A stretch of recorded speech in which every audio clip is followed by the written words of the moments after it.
Okay, welcome back to Getika OER, the peer review science channel. Uh,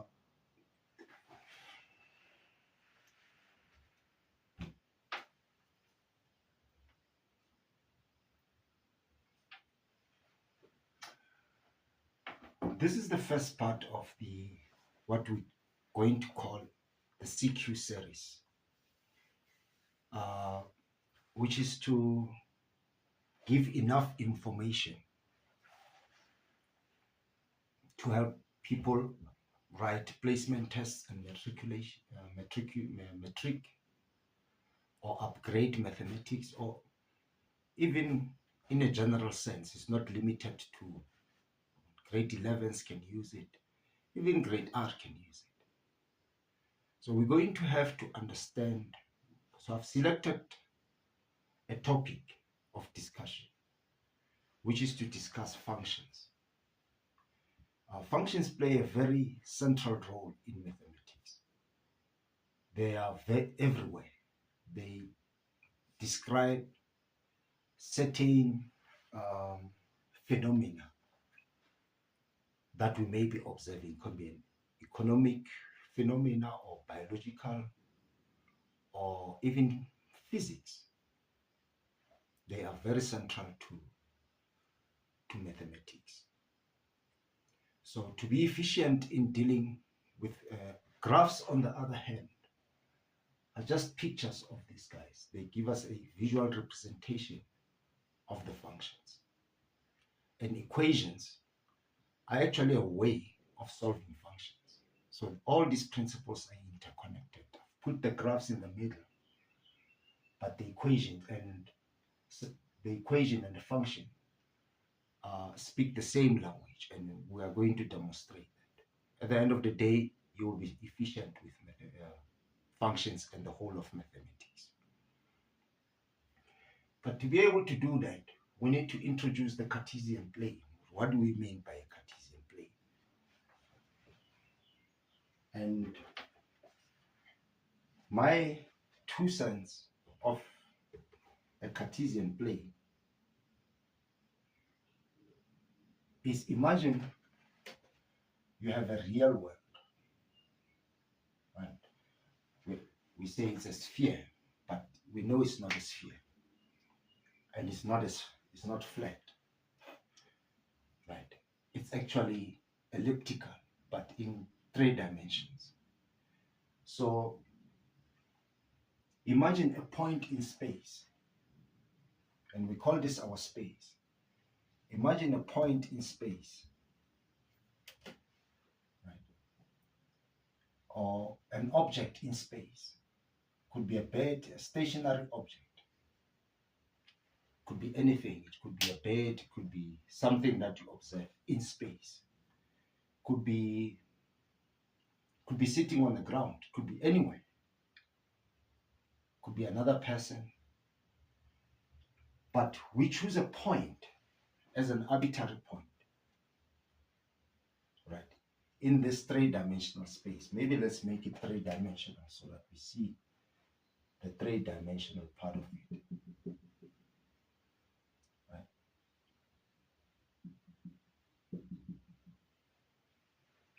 This is a 3-dimensional space. I hope I did a good representation. Now I want you to imagine a plane as good enough as a book, like a plane, a flat plane. And this is a ball, and you put it on that space. It's going to touch this physical world at this point. And I can choose another point so that I can represent this as a representation of that book, which is touching as a plane, a flat surface plane. And I can imagine another point in space. And it might be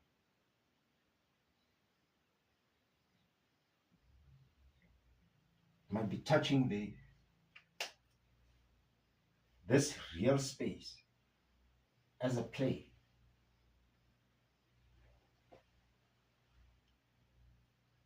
Right? Because they're touching the real world at a specific point. They're called tangential planes. They're tangential. Tangent means to touch. And I might be having a notion of the shape of this plane. As you can imagine, it's a rectilinear plane where I define this to be 90 degrees. Right? And this is going to be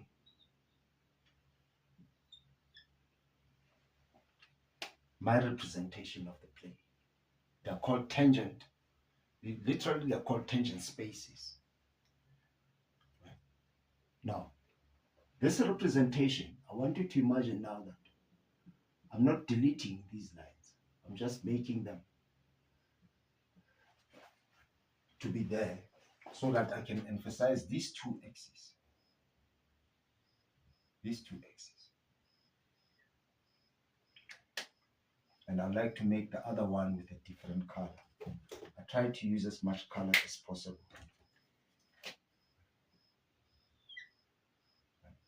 It's a straight line. Okay. Now I'm going to write this plane on the side. And I want to represent it as this guy and this guy to make life easy. So this is a plane. This is exactly the tangential plane that was on the physical earth, that was touching the physical earth at this point. This point is on the physical world. And I can start describing it relative to this plane. So I'm going to put that point there as somewhere here. This point. But this is not the real world. The real world is this. And I'm going to name these axes the solid axis. This x-axis giving me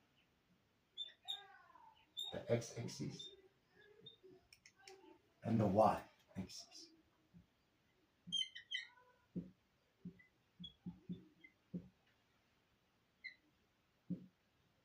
Y-axis. Okay. Now the second thing is I'm going to define a unit of measure. Anything I can use. And I'm going to say this is 1 centimeter or 1 kilometer or whatever. I'm going to use the word units.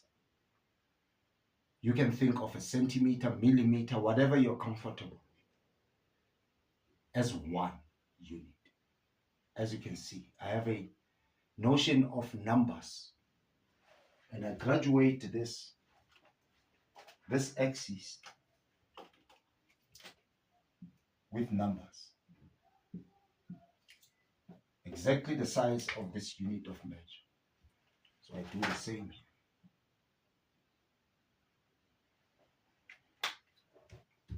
And I do the same for the other one.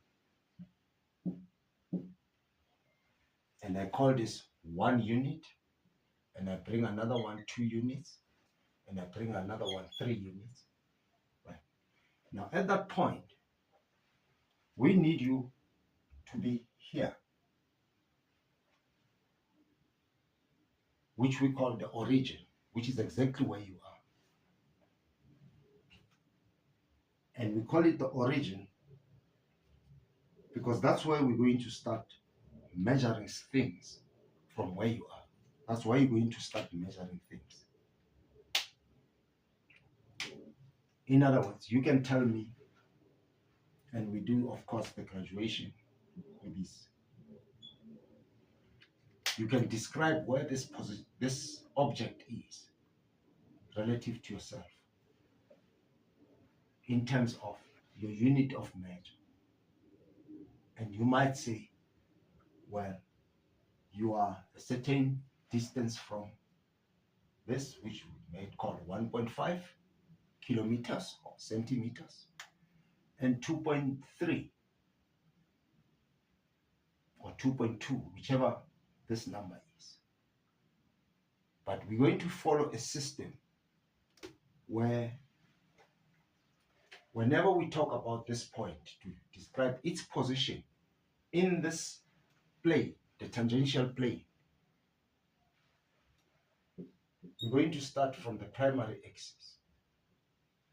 This is going to be the primary axis. Visualize it as the ground now. Right? And this could be the height.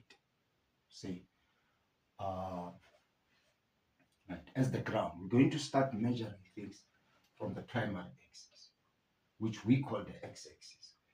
Here we choose y because it follows x. That's all there is to it. Now I can talk about, because I've got a system, a logical system of and a consistent system of describing things, that point. I start on the primary axis. I say this point is probably 1.5 units away from where you are, and it's probably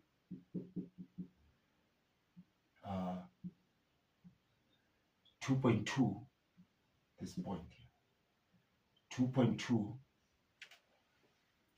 above the primary. And we enumerate